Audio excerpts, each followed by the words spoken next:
I got the CB500 started today and took it out for a little ride around the neighborhood, and I ended up having to fool with the carburetors. I fooled with them for the better part of a day, and I didn't video it because I can't get a video camera in here and work on these. I had the bowls off, and if I do anything more, I might lower the metering rod down one.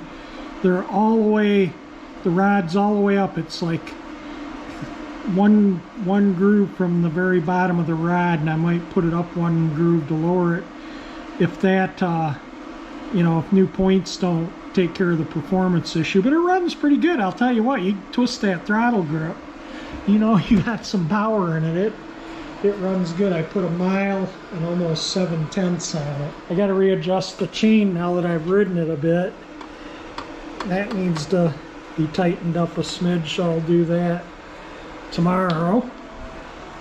And anyway, I just thought I'd put a little video up of the bike sitting here running. I'll put some video up once I get it all, you know, tuned properly of it cruising down the road. I suppose I could take the memory card out of there, upload some of the video from the camera that's on the bike, but I'm just going to do you up a quick video so you can kind of see it running, and then we'll do a video when it's running properly out cruising on it. Very happy though. It's running pretty darn good, all things considered. It sat for 49 years. Seeing the bike's road legal, I decided to try and take it out. It was running a little rich, and I leaned out the floats and changed put the original idle jets back in because it was idling, blowing black smoke. It runs pretty good now.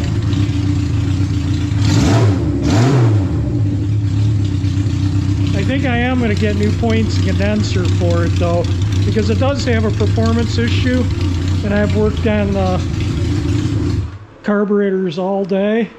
I've changed the idle mixture jets, put the original ones back in, and I put these original air screws back in. These air screws were bigger, the idle jets were bigger, so it lets more air, and it seems to idle good now.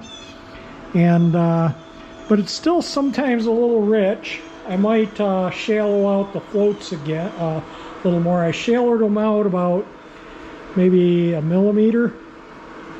Maybe I'll shallow them out another millimeter.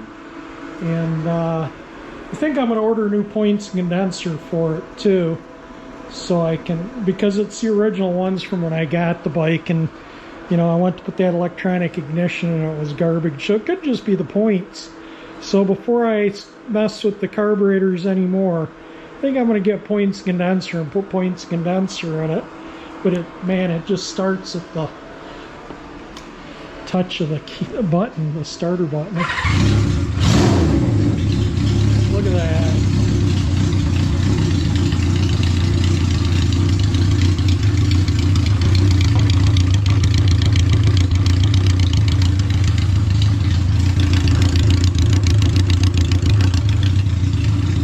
Put 1 mile and almost 2 miles on it. I rode it around the block. It's raining out.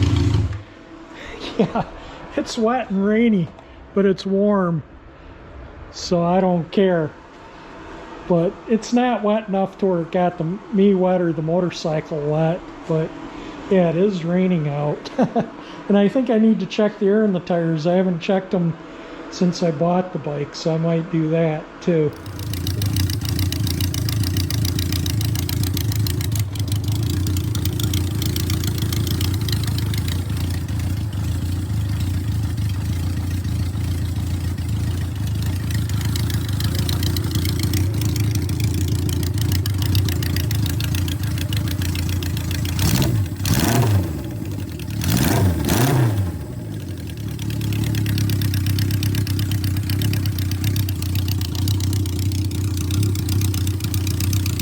That's it for this video. If you liked it, that thumbs up icon helps. If you like my channel, that 348 engine icon helps you subscribe. And thank you for watching my video. Hopefully you enjoyed it, and hit that thumbs up icon.